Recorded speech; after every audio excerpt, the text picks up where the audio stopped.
If you have ever visited us here at Warner Brothers Studio Tour London, the making of Harry Potter, then the first thing you'll have seen when you walk into our hub is this, our Ukrainian Ironbelly dragon.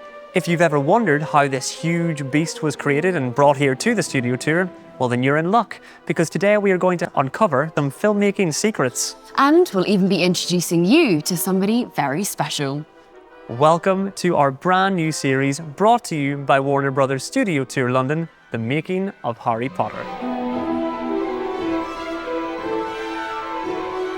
Today, we're going to be sharing some behind-the-scenes secrets about our Ukrainian Ironbelly dragon that fills the ceiling space in the hub here at the studio tour. My name is Kaya. And my name is Wayne.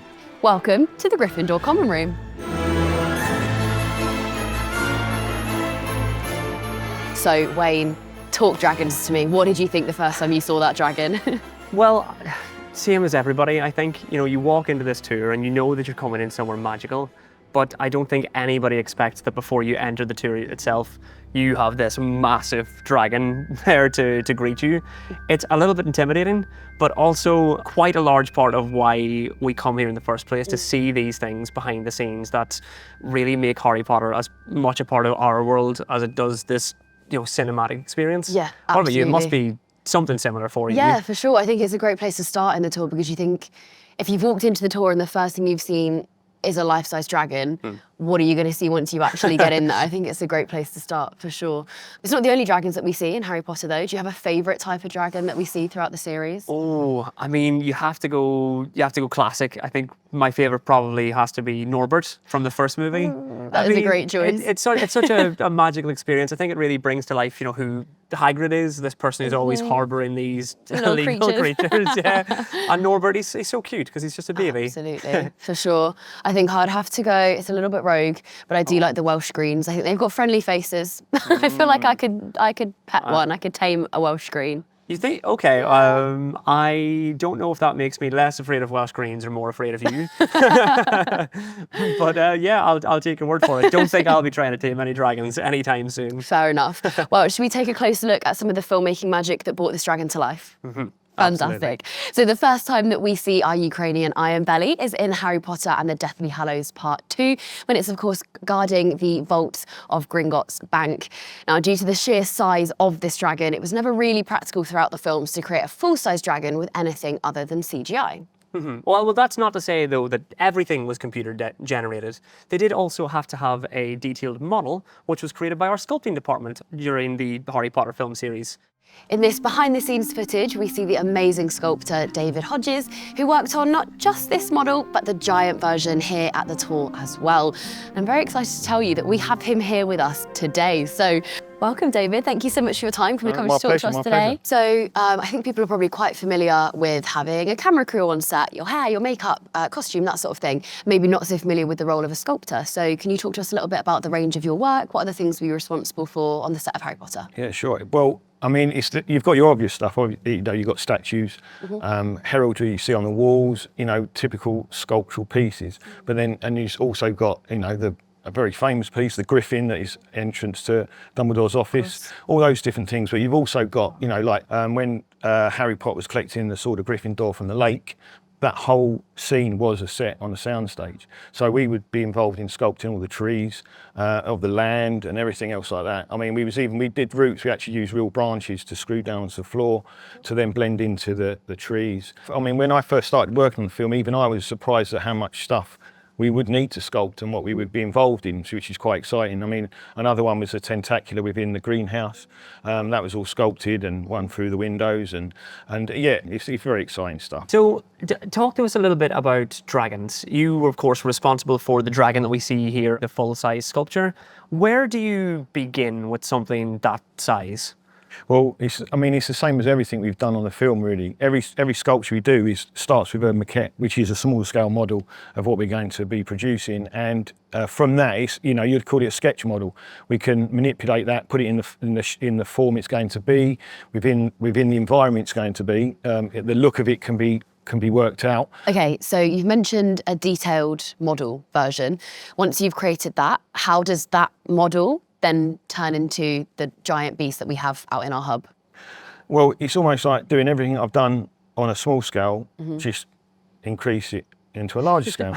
And it's Sounds pretty easy, much that. yeah. But obviously with this, it's such a different thing, and especially with technology as is now, we can use that. And with every sculpture as well, you've got an armature, which is like a skeleton basically, and it supports the sculpt that we're going to be producing. And we could do a detailed scan of that model. And then from that scale, we'll go up a scale and then have that machine cut from the digital file out of polystyrene. So it will machine out basically a skeleton for us. Okay, so you create a giant skeleton and then you do all of your sculpture work, creating all of the detail on top of that, is that correct? Exactly, yeah, exactly what we do. Well, I mean, it sounds like a lot of work already to get to that stage and to actually build the dragon, but after the building, there's still quite a lot of work to do, right? Yeah, there is. I mean, that's what's wonderful about what I do. I mean, I'm just a small part, really. I mean, we're such a brilliant team. We've got, of plasterers and painters and riggers and metal workers and myself. And yeah, that's where we all get involved. I mean, from my clay, which is then now can be segmented up into its parts, it will go to the plaster shop. Plaster shops produce moulds, and intricate moulds are way above I can't even think how they do it. So from that stage, you'll get, the moulds will be made, and then from those huge moulds, we'll have to have a metal frame to hold them. And then, so you've now got parts of the dragon being cast in fiberglass, wings being like 32 feet each. And then that's when you start getting a real idea. So we had to do that on a sound stage within Leavesden, just to have enough room to get all this laid out. Well, as we know, it's difficult to miss, isn't it? Yeah, absolutely. No, that's incredible. Like, it's so seamless as a model. I didn't even know that it was created in pieces. How did you sort of keep track? I know you mentioned about the metal framework. How did you keep track of all of those pieces to ensure that it was going to be a seamless build when you got it to the studio tour? Well, all of the digital files we had and the drawings and the sculpts that I did, we knew where everything went and where it'd be all joined together. So on the sound stage, once all the casts were taken out and they had all their metal in, it was all put together. Wow. And seamed and joined and made to fit, just so we knew it would all go together as one, because once you get into the hub, we've got to put it all straight together again. It was in about 8 pieces in the end. So that was all put together and then hung from the ceiling within the sound stage in its position, and then the painting could start.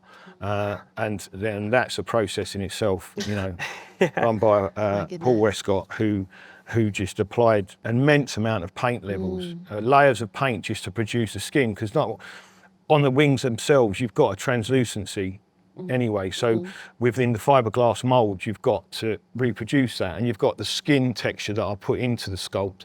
You've got to highlight all that, because, if the paint's not right, the sculpt won't look right. And you've talked a lot about the team that went in. You actually mentioned Paul Westcott as well. I think now we have a little clip from Paul, who's one of the painters on the film series, to tell us a little bit more about his process with the Ukrainian Ironbelly. It started with a white base, but we had to get some injuries, colours into the dragon, and we also wanted to make it look a little bit distressed. And so we put over the white, we put an aging colour, an aging glaze, which went into all the creases and went into the scales of the dragon. I wanted to use translucent colour so that everything we do applied to the dragon, you see through that colour. So we're getting overlays of paint. All right, fantastic. So your dragon's made, it's a completed project, but you've still got to get it to the studio tour. So talk to me a little bit about that. Yeah, well, the fear factor's taken away, because it all fits together, because as we did. So then, yeah, as you say, it's just getting there. I mean, luckily, the tour's right next to the studio, so we could, that was all loaded up. But you've got 32-foot wings. I know that they had to actually re-tarmac and basically build another road just to support each section as it come in. The side of the tour had to be taken out, so each piece could be taken in. I mean, the main body first obviously would come in with the head, and then it's all about rigging. Obviously the frame within inside has got hang points on it, so we all knew we could get it into position and then start rigging. And this is how, like now, you've got the rigging department coming into their own with suspending something like that above everyone who's going to be enjoying it. So yeah, it was a slow but very intricate process to get that in. I mean, and even now looking back, I don't even get how we managed to get it in. Okay, so once all the hard work is done, Dragon is finally installed out in the hub. What was your reaction of getting to see it in all of its glory? When you've gone through such a thing, you know, from the start and going through all these different sections, to see something like that in a place where people can enjoy it, it's great to see the full-size Dragon in the hub, because we never built a full-size on the movie. Oh, that's incredible. That makes our model even more special, because if it wasn't even seen in the films, was there any part of the Dragon built for the films, or was it completely CGI? No, I mean, there was elements which were built and sculpted, and it would be, you know, like a part of the back. You know, when Ron and Harry and Hermione are flying out of Gringotts, they were on, you know, they were filmed on the back. So a part of a section of the back was built, but yeah, that was it. The rest is CGI. Oh my goodness. So what you've got in the hub there is Wow. Yeah. is a one-off. Oh my goodness. It's great, and I'm glad everyone's still enjoying it. Yeah. Yeah. So David, tell me, what is your favourite thing that you sculpted for the Harry Potter film series? Oh, that's a good question. Yeah. Well, apart from that dragon, I mean, there's quite a few things. A lot of it is again, it could be quite a mundane piece that you like, but it looks real and it's achieved what it needs to achieve. I think I mean, the knights outside the Great Hall, doing all those, that was good. That was good. I enjoyed those. That was is such really a good scene as well. Yeah, In the so battle that when they was- all come to life. Yeah. Well, thank you so much, David, for coming and sharing your No problem. experiences with Absolutely. the Ukrainian Ironbelly. It's been really wonderful to have you here today. My pleasure. Fantastic. Well, do make sure that you join us next time for more behind the scenes secrets, and do book your tickets in advance for your chance to see not just the Ukrainian Ironbelly, but more props, sets and costumes here at Warner Brothers Studio Tour London, the making of Harry Potter. We'll see you next time. Bye. Bye.